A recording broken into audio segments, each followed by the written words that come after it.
Hello, good evening. Welcome. You are listening indeed to the News and Sports Show. This is the penultimate before Easter. James Sudworth. I'm joined, as always, by Aidan Gorgon, who's actually technically still a guest, but anyway. So, coming up in the show today, we've got Manchester, who are set to appoint their first regional health commissioner, whilst Britain is also due to face massive repercussions due to war in the Middle East. Meanwhile, in the sporting world, Manchester City midfielder Rodri, is his future set in concrete, set in stone at Manchester City? We'll also be discussing the Olympics, whether women's sport, we'll be talking about whether it should be limited to biological females, whilst we look at Manchester City women's loss in the Champions League, and finally we'll be previewing England's upcoming game against Uruguay in the international break. But first, meningitis outbreak in Kent. It's been rumbling on for the last 2 weeks now. Where are we in that? So, essentially, what the UK health security authorities have been saying is that we're now past the peak. I believe we peaked out at about, I think it was about 30 cases in total. I'm going to have to check that. It was under 40 anyway. Mm-hmm. 2 people died. It was, meningitis. Let's talk about meningitis anyway, because it's a horrible disease, and it's a horrible condition to get. But what some people don't know is that it's actually spread. It's actually caused by a few different types of vectors, if you like. There's different ways to get it. So there's the viral infection, bacterial, fungal. You were telling me a little bit about the bacteria, about this particular strain of meningitis before, Aidan. So what do you, as our health correspondent, what can you tell us about it? I wouldn't go that far, but from my limited knowledge, I do know. I've been keeping up on this subject throughout the last week or so. It's strain B, which most people are unvaccinated against. Which is not good. Well, it's bacterial, so it is a bacterial form. So you can't be vaccinated against it. You can get a vaccine which protects against the viral one, but you can't be vaccinated against the bacterial infection. But the bacterial strain is more serious. Yeah. The viral one is the most common, but the most serious is the bacterial, and that's spread through things like prolonged contact, living together, sharing utensils, kissing. It can live in the nose, throat, and spread to others. I'm not going to try and read the names of the bacteria because that's all in Latin, and I can't do that. But just to confirm, so going back, it's 20 confirmed cases, 2 probable cases of invasive meningococcal. Do you want to try and read that? It's on your screen. We'll give it a meningococcal disease.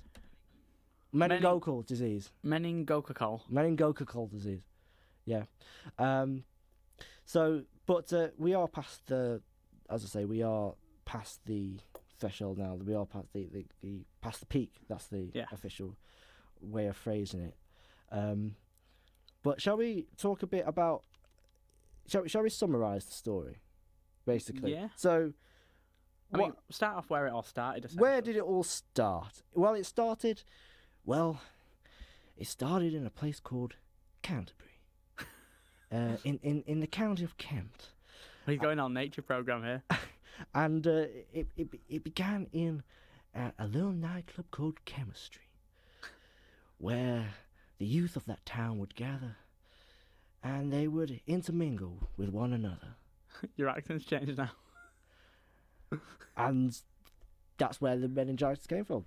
This is becoming a parody show. Come on, get back to serious. No. It did begin in somewhere called Chemistry nightclub in Kent. 2 people have died from this. 2 people have died, which is very sad. One was a 6th former, actually. And, one was in school still.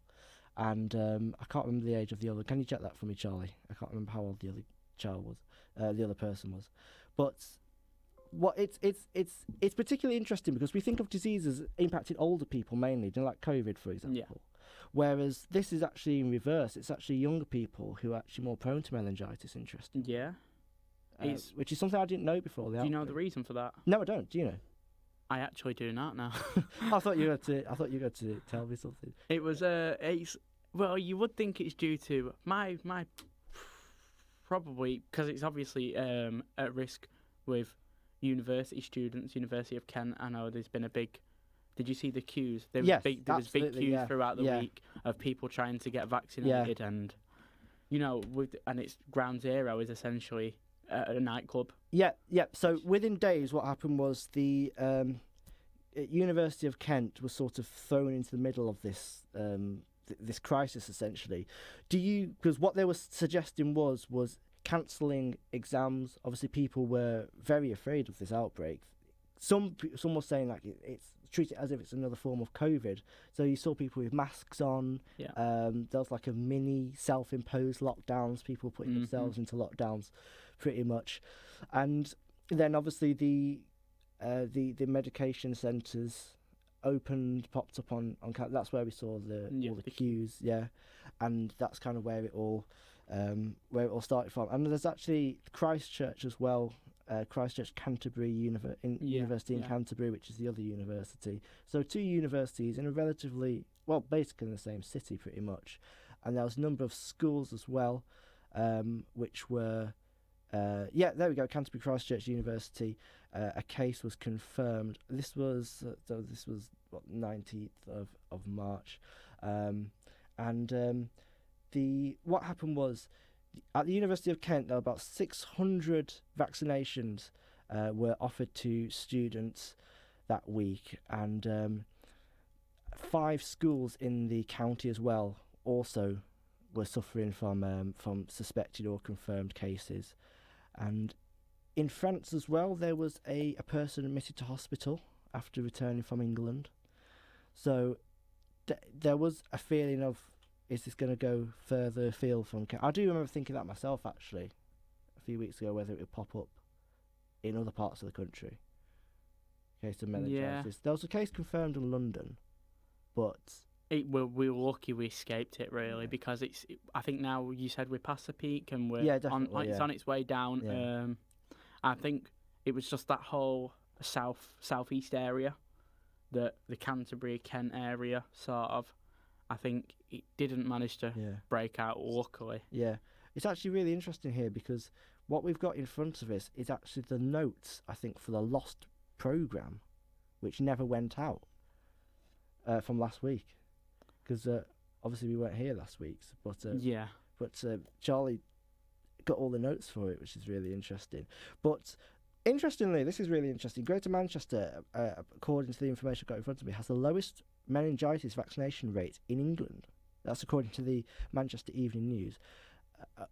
Only one area has hit the World Health Organisation's vaccination target, whilst another borough has the lowest meningitis B vaccine rate in England. Do you think vaccination controversy in COVID has maybe impacted how people see all vaccines, do you think, Aiden? Yeah, I don't know. I think there's always been theories and, people can get into their own theories about what they think of vaccines. But, yeah, I think that COVID certainly did have an effect on it because we've seen how people were forced to have a vaccine and then almost it was just dropped as soon as it was sort of finishing off, and the people who didn't have it didn't suffer anything. And do you think we're very COVID-brained as well? What I mean by COVID-brained this generation certainly is very COVID-brained and very... I'm trying to think of what's the word when people are scared of illness? You know the word I mean. What we're trying to say is they are, like, fearful and... Hypochondriac. Hypochondriac, is that the one? Yeah, understandably so. Obviously, COVID happened in a very formative part of our lives when we were very young, and we saw the impact, and it was very, very scary. But I just wonder whether if COVID never happened, would it have been as big? I don't know. It's just something to think about, how COVID may have impacted. And as you said, like, Greater Manchester is one of the lowest area. It is the lowest area of meningitis vaccination. Yeah, that segues really nicely into our next headline. Do you want to go ahead and introduce it for us, Hayden? Yeah, so our next topic we'll be discussing about so the Greater Manchester have appointed its first regional health commissioner. This all started on Friday the 13th of... So we're having a bit of technical difficulties here. So basically what's happened is Greater Manchester has the city region is set to appoint its first regional health commissioner along with South Yorkshire. It will be the first place in England to hire one outside of, as part of a government pilot designed to shift local decision making out of Whitehall and tackle health inequalities. This is according to the BBC. According to the Department of Health and Social Care, commissioners will work closely with local councils, provide health providers and community services. They will report to the Health and Social Care Secretary, who is Wes Streeting, who was also very instrumental in the response to the meningitis outbreak we saw in Kent, and Regional Mayor Andy Burnham. So, Aidan, do you want to tell us it's on our screens here again, what do health commissioners actually do then, Aidan? Well, the appointment of a health commissioner in Manchester means the region's local authorities will have more responsibility over power and public health decisions. Yeah. Greater Manchester Mayor Andy Burnham said that the commissioner would be responsible for improving healthcare in Greater Manchester and adopt a preventative approach designed to helping people lead longer and healthier lives. Yeah. The NHS in recent years has actually moved towards an approach of, rather than, because the NHS is always under strain and under pressure. Yeah. What they've done as part of, because I think not too long ago, NHS England, I think it's 2022, NHS England was reformed. Mm-hmm. So, and a part of the reform was actually this preventative approach, which is the current model of healthcare. Basically, what that means is a bit more care in the community, not in the sense that usually means, but basically, before people go to doctors, can pharmacists do more? Yeah. Can community centres provide more? And also as well, it's a bit more focus on not natural remedies, but like sort of lifestyle changes. So diabetes, for example, giving patients more education on things like exercise and. So you think this is a positive thing then? I do. I mean, it's the first time this has happened in Greater Manchester. It's only ever happened in South Yorkshire, which was the first area in England to do so. Yeah, I think it is a good thing. Probably. I'll say this. I don't know enough to say whether the bureaucracy of it will work, and on paper it looks good. On the political side, but I think anything that gives people more opportunity to take control of their own health and be more informed of their own health decisions through lifestyle and dieting and whatever. I think that's a really good and sensible idea, and obviously as well, it will help the NHS. Less people getting ill, for example, or looking after themselves a bit more, treating themselves, will mean that people who need urgent help straight away can get that. Or, needs to see a doctor, that's just essential, and we've seen that almost the NHS is just under massive pressure. Of course it is. And to relieve anything we can do to relieve that strain is a good thing. And as well, it goes into the argument of a publicly funded public health service. Yeah. Because there are some who are more leaning in favour of privatised health, which I'm completely against. I think healthcare should be a human right, personally. I don't like the system that in some parts of the world, like the United States, for example, where you have to take out health insurance and people get into a lot of debt. So, but people, the argument I've heard some arguing for private healthcare is, if other people are looking after their health, and I'm essentially paying for the results of their bad lifestyle choices. Now, obviously, it's not as simple as that, of course, but yeah, but a more preventative model, helping people to make better health decisions and look after themselves a bit better could go some way of arguing that it's more than just you're paying for someone else's healthcare. You're paying for a system that keeps everyone healthy. Yeah, I think so. That's I think so. I would make. That's an argument I would make personally. That's what I think. How is it going to work, Aiden? Do you want to give us a bit of an insight into the inner workings of the health commission? So I mean, NHS England will appoint a new chair, which will also serve as the Mayor's Health Commissioner in Greater Manchester. The Commissioner will work closely with local councils, health providers and community services. According to the government, this will ensure decisions will be made by those who best understand the local communities, improving coordination and making services much more responsive to local needs.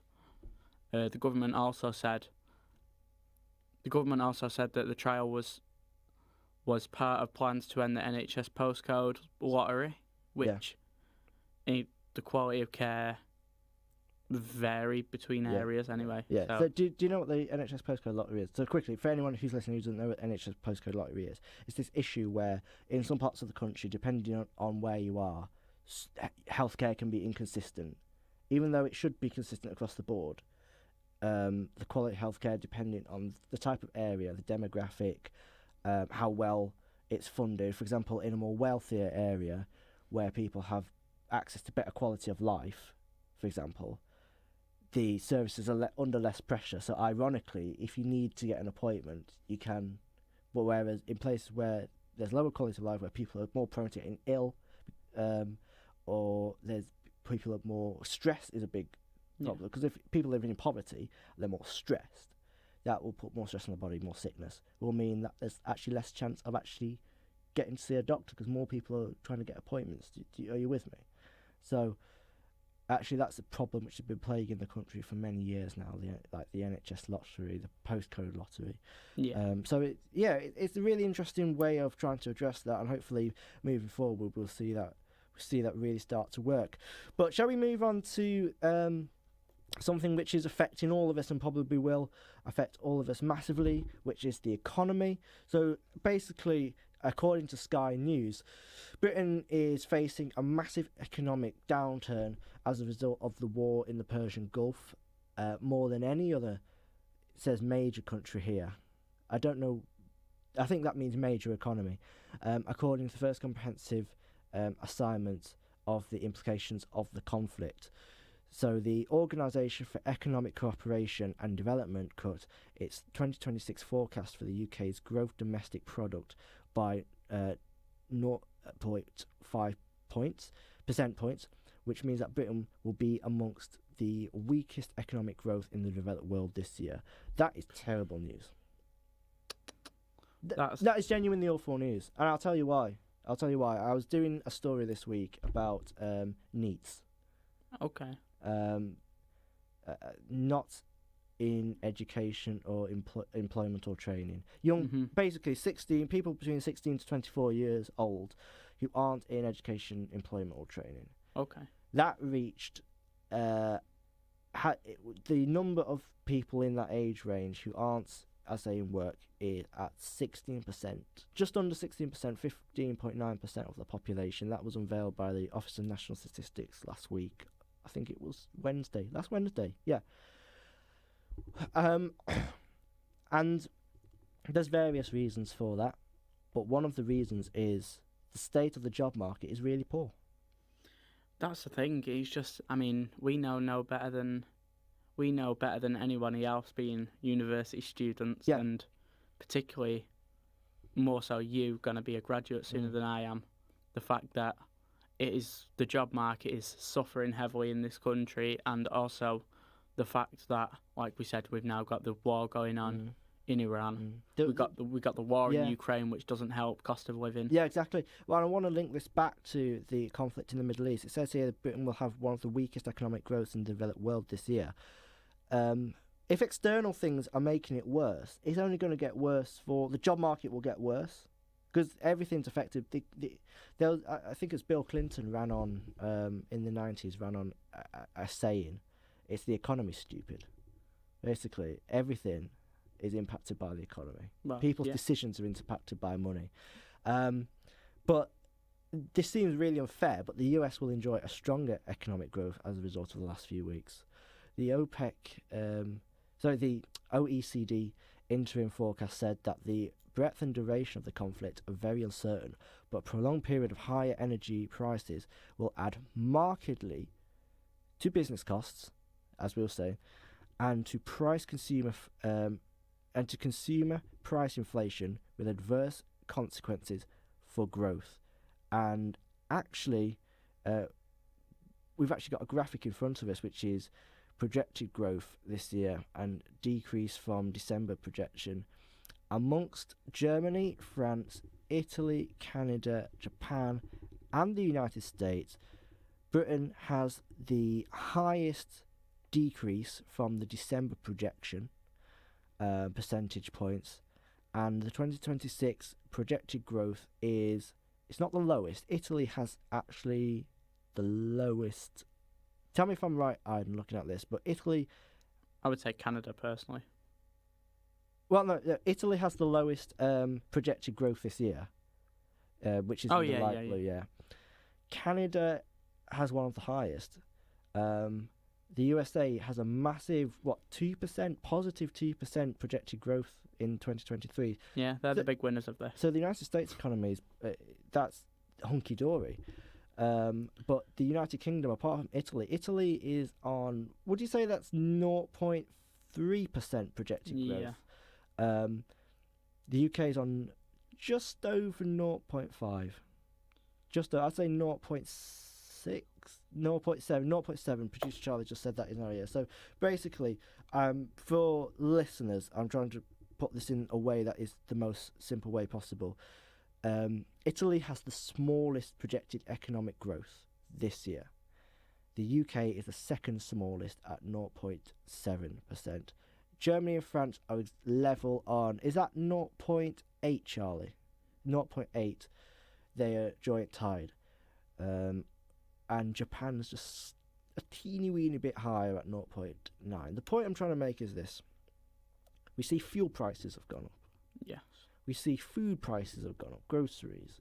We've seen energy bills, the amount it's costing, your parents, my parents, to keep the heating on, which, we're coming to summer, thankfully.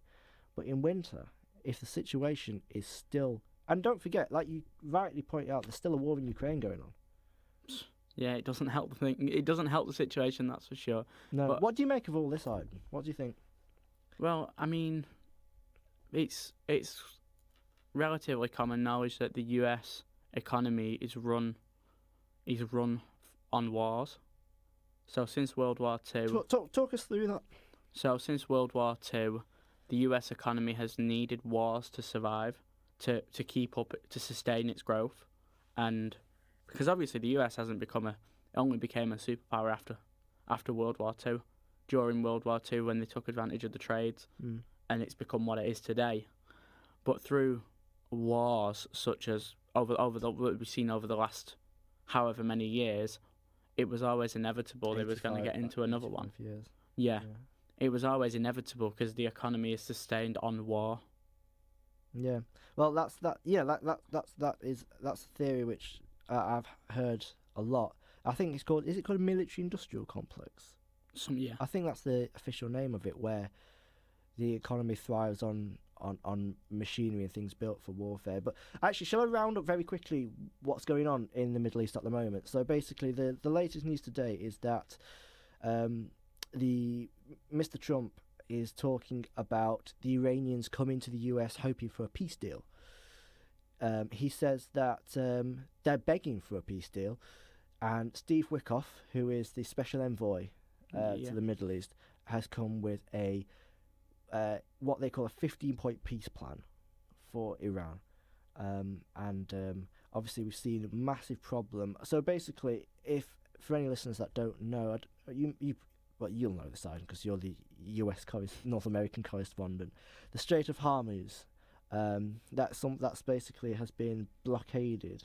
Yeah, so this is a strait where 1/5 of the world's oil supply come through every single day as part of integral trade routes that are now being blocked, and essentially just ships that go through there are being set on fire, bombed, whatever, and it's disrupting everybody.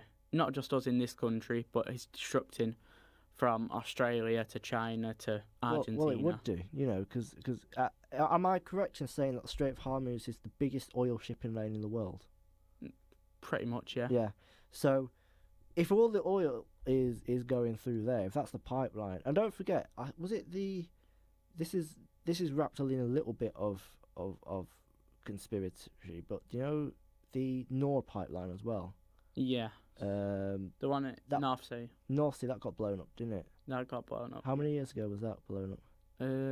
I think it was 2022, so it would have been about...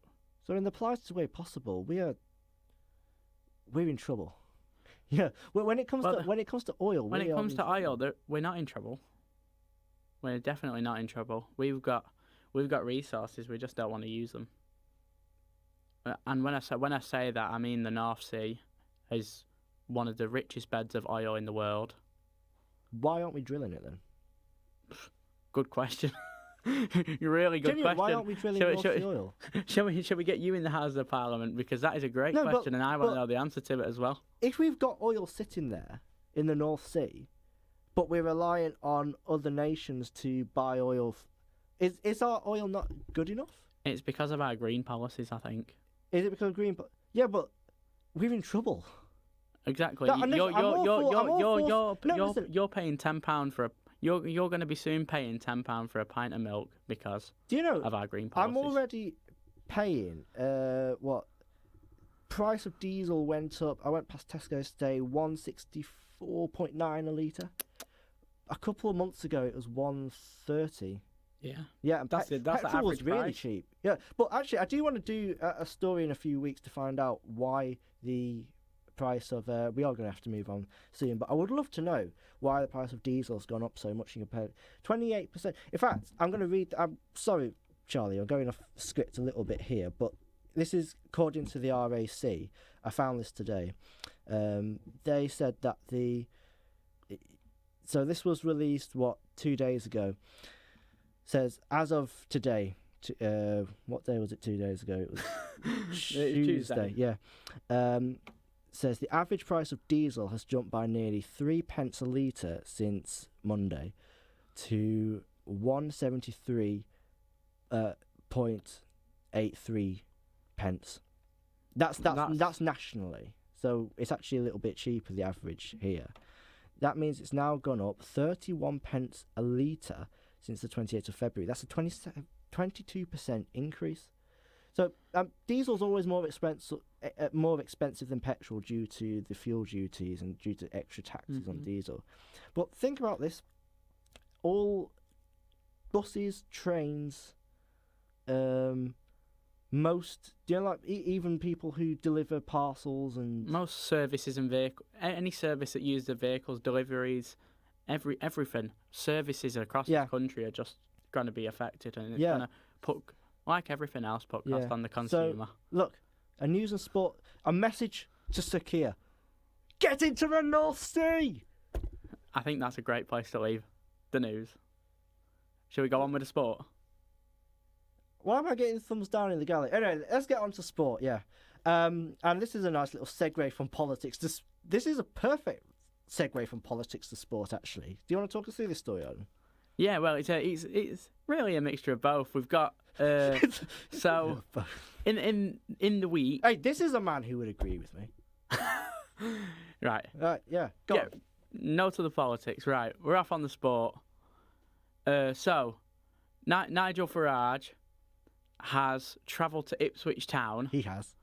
And he made a controversial post on Twitter with him posing with an Ipswich Town home shirt with his surname and number 10 on the back at Portman Road, which is the Ipswich Stadium. In a social media post, he said that he has never been too bad on the right wing, which is his actual quote. This has faced very mixed reactions indeed. I think, personally, I think that one of the problems is he doesn't like to cut inside enough. You know, he doesn't like to come in a bit, and he Too safe. likes to stay out wide a little too much, to hug the touchline. Hug the touchline. Is that where we're going with this? Yeah, and I think. But look, in all seriousness, this has caused a bit of a stir, hasn't it? And I Certainly don't has. really know why. I'll tell you, I know it's Nigel Farage, okay? Well, it's that whole thing about sport and politics. Should they be together? Should they not? I personally don't think they should. I don't. But I don't think they should at the core of it. But hold on, if Nigel goes to the stadium and goes for a private tour, and he just has a little picture book. Hey, I had a cute day out at Norwich City. This was me. I mean, I've got a picture of me at Villa Park pretending to sit in the manager's and standing with the shirt like that. So, if Keir Starmer did it, I don't think anyone would be bothered. No, and or if Zach Polensky, if he went to Norwich City, which he has to now because they're green. yeah, and they're the rivals. Yeah, exactly. So now Has he not been to Forest Green? I'm just saying, Zach Polensky, you have to now go to Norwich City, the home of the Green, the Canaries, and you have to stand with number 11 on your back and say that. Well, I've never been too bad on the left wing either. Well, it's funny you say that because Ipswich Town were not actually aware that Farage was paying a visit. That they said he'd booked a private tour without using his actual name or the party name when booking the tour. Really? Yeah, Norwich City's, like you mentioned before, Ipswich's rivals, then put out a tweet on X saying, book a stadium tour of Carrow Road, which is their stadium. Yeah. New dates now available. Terms and conditions will most definitely apply. Which is an interesting one. It is an interesting one. It's quite a funny response, I think actually.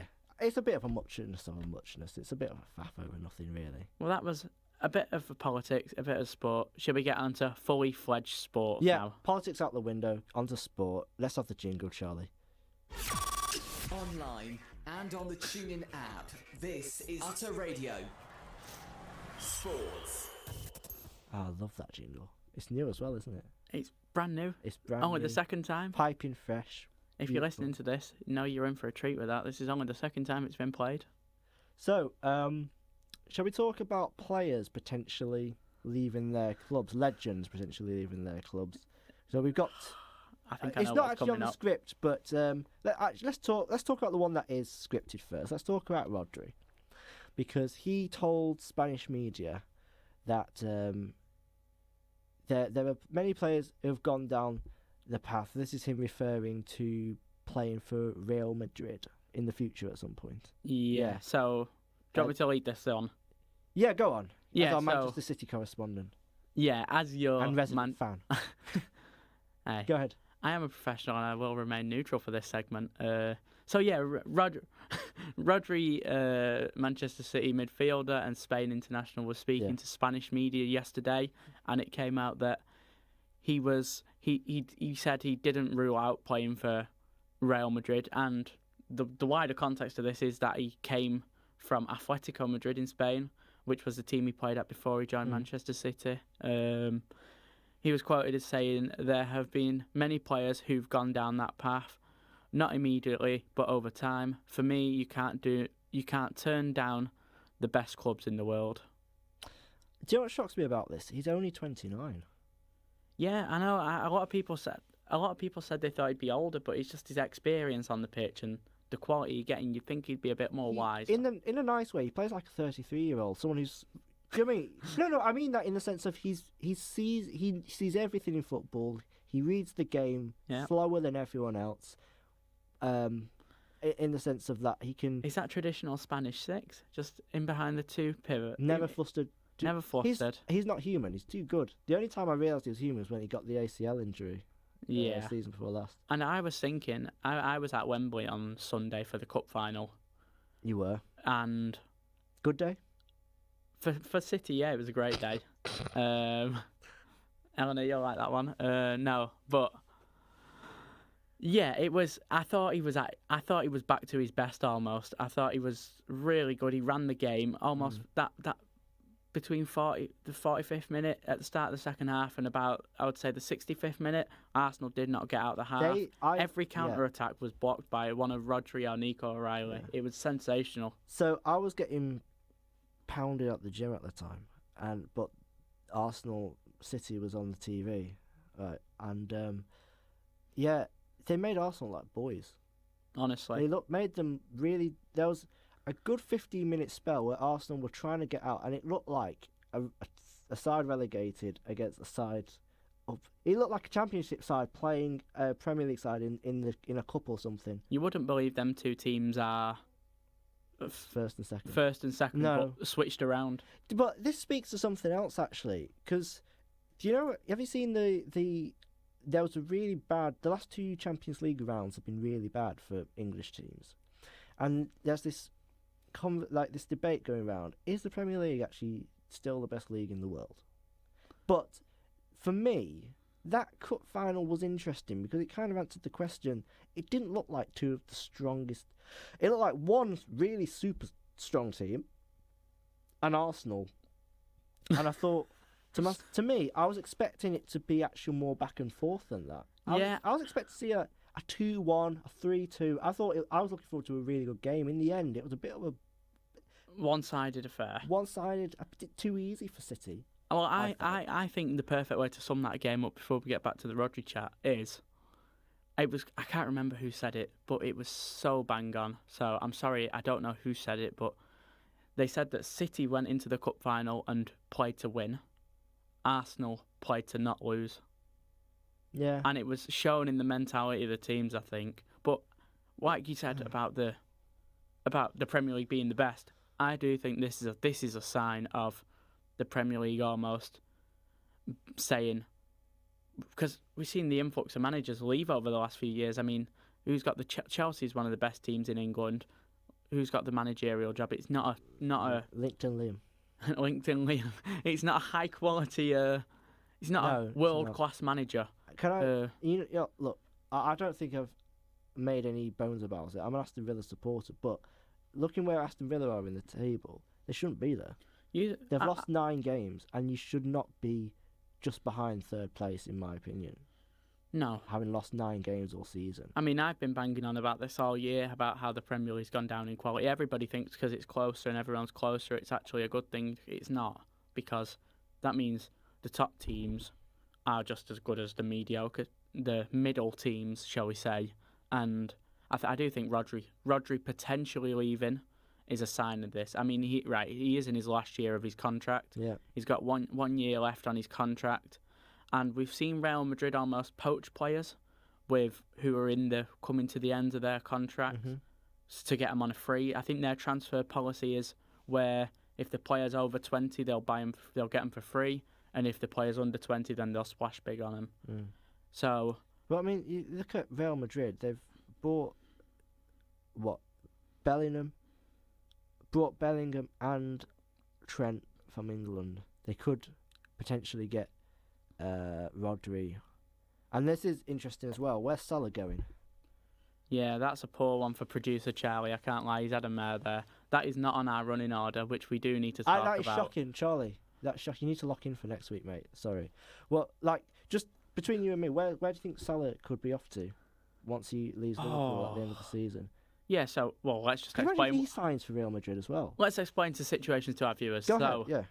Mohamed Salah announced the other day that he will be stepping down from Liverpool at the end of the season. He will be leaving the club after a successful time there. 435 appearances, 230 goals. Yeah, well, he had... That was right, wasn't it?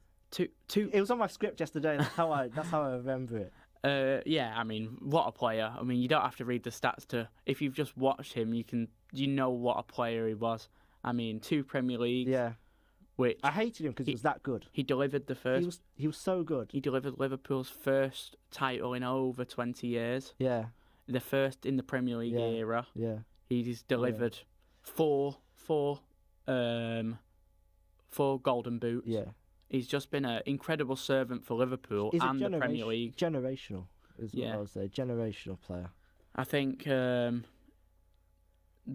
it's basically been a mutual agreement for him to leave the club Yeah. at the end of the year. I think it's a big blow for Liverpool, but almost I see it as a right time sort of thing because of he's not getting as much playing time as he would like at the moment. He's being hooked after about 70 minutes if he's not affected the game, and he's not actually been too good this season. So- I don't think he's put up the numbers we expected. But why? Shall we trace back kind of where the origin story of this departure was? Because 2 years ago, it looked like he was Well, just last season. bona fide. Exactly, just last season. He played a massive role in the 2024-25 title for Liverpool. But it seems that his relationship with Arne Slot hasn't been what it is. Charlie's put a message on the screen. Was he always going to leave after the 3-3 draw away at Leeds? Yeah, well, that's when the interview came out and the... In the mix zone, wasn't it? Yeah, when Salah came out, for context, Salah came out in the mix zone late on in 2025, and against Leeds after a 3-3 draw, he went into the mix zone, did an interview saying that he just completely lost a relationship with Arne Slot, the Liverpool manager, and I think that's where the downfall started. I think the fans will always remember him for the good bits and what he's done, and even in the interviews, he's never made a fuss about it. He does his interview and then he leaves. He got stick for it at the time, but I think 255 goals in 435 appearances. He's probably the best African player that the Premier League has ever seen. He's certainly the highest scoring. He's up there in Liverpool history with Kenny Dalglish, Possibly. Steven Gerrard. He's certainly in he's certainly in that conversation now. I was just thinking for African players. He's third on their all-time goal-scoring chart. Yeah, he's been phenomenal. He has been absolutely phenomenal, and he also is one of the last remnants of an era for Liverpool as well, the Jurgen Klopp era, which so many fans will remember and love. Yeah, because that famous front three now would have all left of Firmino, Sadio Mane and Mo Salah. I think the sign of a good team when you don't support them or don't... My brother's a Liverpool fan, so I guess there was a bit of... I would get a bit through him, but I always remember Alisson in goal. You had Robertson, Gomez, Van Dijk, or Konate, Van Dijk, and Trent. The midfield was Henderson, Fabinho, and Wijnaldum, or who was it a bit later? Thiago, yeah. And then that front three of Salah, Firmino, and Mane. Yeah, I mean, I'm a City fan, and that I have unbelievable amounts of respect for Salah. I think he's an unbelievable player. I think he's one of the best in this Premier League era. Yeah. He would actually make my all-time 11, which is a topic for another day, which we can certainly discuss. Do you want to hear this legendary... Oh, sorry, knocked your phone off. Do you want to hear this legendary... Go on. Starting 11 for... When was this? 2017?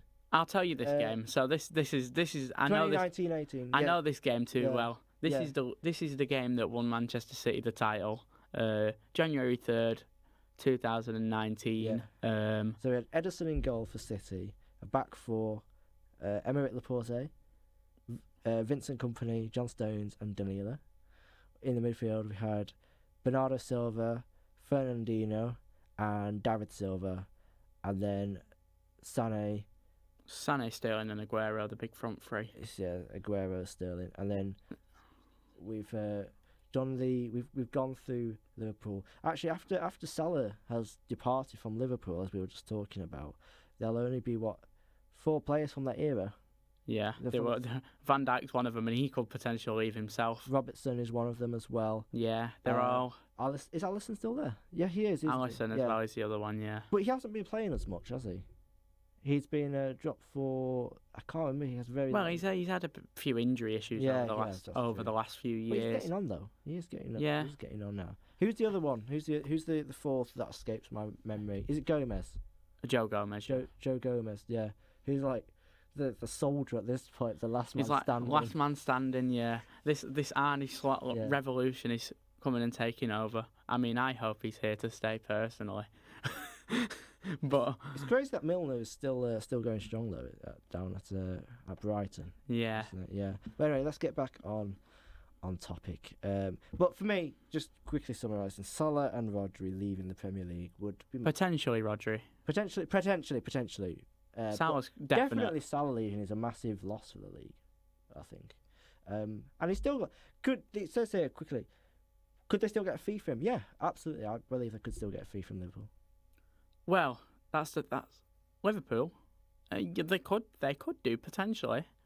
There's many people who would, if they gave him a new contract, but said, "Look, you're for sale. We will sell you, but we want a fee for you. So sign a new contract, and we'll get a fee, or we'll loan you out, and then someone to buy later." Yeah, he's up You for can still discussion. get a fee. Yeah. But anyway, so Charlie's given some information. He's actually still got another year at the end of his contract. Oh, so that means they're going to get big money from Saudi Arabia. Either Saudi Arabia or one of the Europe, because I imagine Salah's like he's like a Ronaldo type of character where he doesn't want to finish. You know, he goes for the records, the golden boots. He's a bit selfish like that, and I could still see him. He won't accept going to Saudi Arabia. I can see him in. He'll join. I mean, I don't know what team wouldn't want to have him. He's dropped off slightly this year, but he's still a valuable He's probably only asset. dropped off because of the situation in the dressing room. And let's be honest, he was playing out of his skin last year to get a new contract. Yeah. Anyway, let's move on to the Olympics because there's. Should we call it a bit of a row that's developed? I don't know if it's a row. It's not really a row from the information we have. It's just information. So basically, what's happened is that the women's category of the Olympics is going to be limited to biological females from 2028. The International Olympic Committee says that eligibility will be determined by a once-in-a-lifetime sex test. This test will prevent transgender women and those with differences in sexual development who have gone through male puberty from competing. The 2028 Olympics will be held in Los Angeles. The International Olympic Committee President Kirsty Coventry, that's a great name by the way, said that policy was led by medical experts. Coventry also said that at the Olympic Games, even the smallest margins can be the difference between victory and defeat. So it's absolutely clear that it would not be fair for biological males to compete in the female category, adding that it would also be not safe. Eleanor, who's doing the vision mixing for us, made a very good point that there were some sports. What was the example she brought up? Tennis, for example. Tennis, yeah. Where that may not be necessarily 100% the case, but there are definitely some sports, like boxing, where that's absolutely the case. My question is Charlie, could you find out for us, is Kirsty Coventry American? Because I do have a little thought on this. What I'm thinking is, obviously, the Olympic Games is going to be held in Los Angeles, right? Yeah. We know the nature. She's actually from Zimbabwe. She is from Zimbabwe. Do we know any information of where she lives, though? She lives in the United States. She She's lives- born in the United States. There you go. She's born in the United States. Okay. So what's your theory on this, James? My theory is this. We know the nature of the... By the way, all of our views are our own personal Oh, opinions. yeah. No, I don't think this is too controversial. We know the nature of the current US government, okay? Yes. Quite conservative, shall we say. I just wanted to get that in there, but yes, Yeah, yes. I should have said it at the top of the show, actually. But the nature of this current government, it's a little conservative. Yeah. A little bit, A little bit. There's a little Christian evangelically tones to it. The point I'm trying to make is this. Do you think that maybe there's a little fear of funding being held back, political, repercussions if... Do you think there's a case of trying to make the United States government happy? No, I You don't don't to think be that honest. at all? No, No. I think this is a whole different subject. This is the Olympics we're talking about. It's an international body. It's nothing to do with the US, although Well, they the will US be are played hosting here. it, and there needs to be a lot of... politics is heavily involved in that nation hosting an Olympic Games. Yeah, and it's a really divisive topic. I was actually at the Fair Game Conference, which is a football conference. It's an initiative about all the stuff that goes on off the field, discussing financial, cultural issues, and I had a sit-down interview with Natalie Washington, who's a former trans footballer and is now a trans rights activist in football and sports. And she basically said to us that she thinks that football, or just in general, that trans rights have gone downhill in this country over the last 3 or 4 years. And I think this is an example of potentially more hardline, traditional, conservative opinions at the moment in this current age. Yeah. I mean, we've got a few for and against for. Shall we go through the for and against very quickly? So Yeah. supporters have said that this approach has recently been successfully employed in athletics and boxing, and that it is reliable. You know, especially for sports like that, where physical strength does matter a lot. In that sense, it would. I think does make sense. I think there is an argument to be had about which sport it's used in, and this is the Olympics, so it's a broad range. Shall we go through the against quickly? Yeah. Others have said that people against have said that the method is invasive. What the method they're talking about is detecting the SRY gene, which causes male characteristics to develop. It will consider results from saliva, blood, or cheek swab.